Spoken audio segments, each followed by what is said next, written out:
ٹھیک ہے خالد قیوم صاحب، آپ کو لگتا ہے کہ یہ اس موقع پہ پی ٹی آئی کو ہونا چاہیے تھا؟ میں سمجھتا ہوں کہ یہ دہشت گردی کے خلاف پاکستان جو طویل ترین جنگ لڑ رہا ہے اور اس جنگ میں پاکستان نے بڑی قربانیاں دی ہیں، 80,000 سے زائد شہادتیں ہو چکی ہیں، اور پاکستان کی جو معیشت کی اس وقت یہ صورتحال ہے اس کو بھی ناقابل تلافی نقصان 150 ارب ڈالر کا پہنچ چکا ہے۔ تو اس موقع پر جو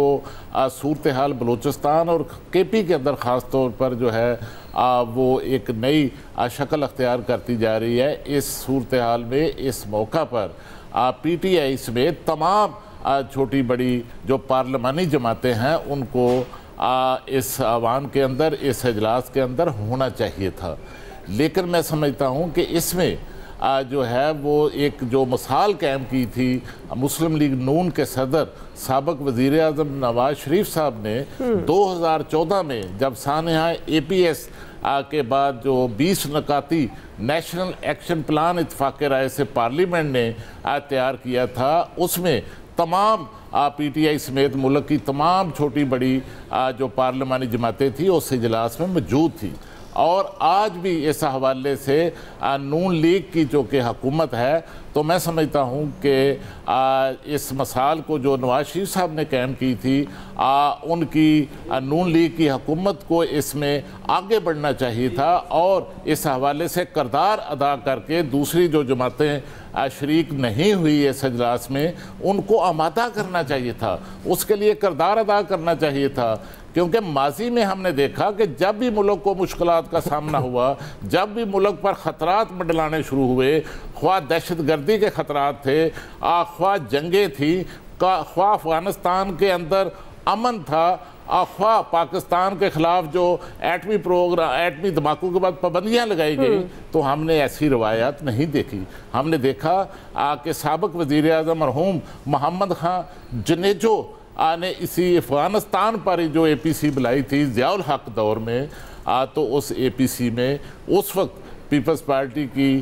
چیئرپرسن محترمہ بے نظیر بھٹو تمام تر شکووں کے باوجود، تمام تر ان کے خلاف انتقامی کارروائیوں کے باوجود وہ اس اجلاس میں اے پی سی میں شریک ہوئی تھی، حالانکہ اس اجلاس کی محمد خان جنیجو کو بڑی قیمت بھی ادا کرنا پڑی، اور اس کے ساتھ جب ایٹمی دھماکے ہوئے، شہباز صاحب قیمت نہیں ادا کرنا تو جب ایٹمی دھماکے ہوئے تو آپ نے دیکھا جب مشکل وقت آیا تو محترمہ بے نظیر بھٹو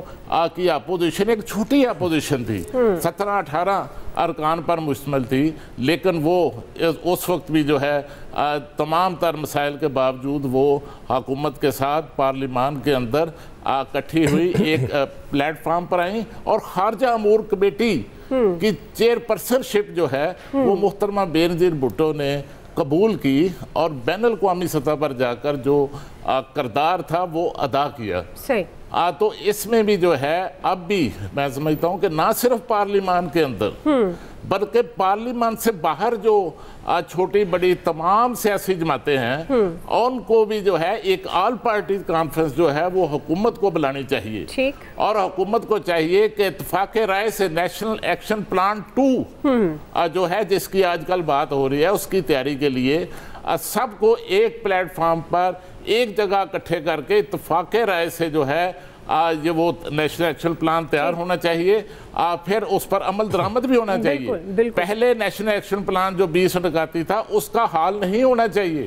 اس نیشنل ایکشن پلان میں افواج پاکستان کی جو ذمہ داریاں تھیں وہ افواج پاکستان نے تو ادا کی، لیکن بدقسمتی سے سابق حکومتوں نے اور خاص طور پر صوبائی حکومتوں کے ذمہ جو معاملات تھے ان میں کوئی عمل درآمد نہیں ہوا۔ صحیح ہے جی، کوئکلی ناظرین بریک سے واپس آئیں گے، یہیں سے کنٹینیو کریں گے۔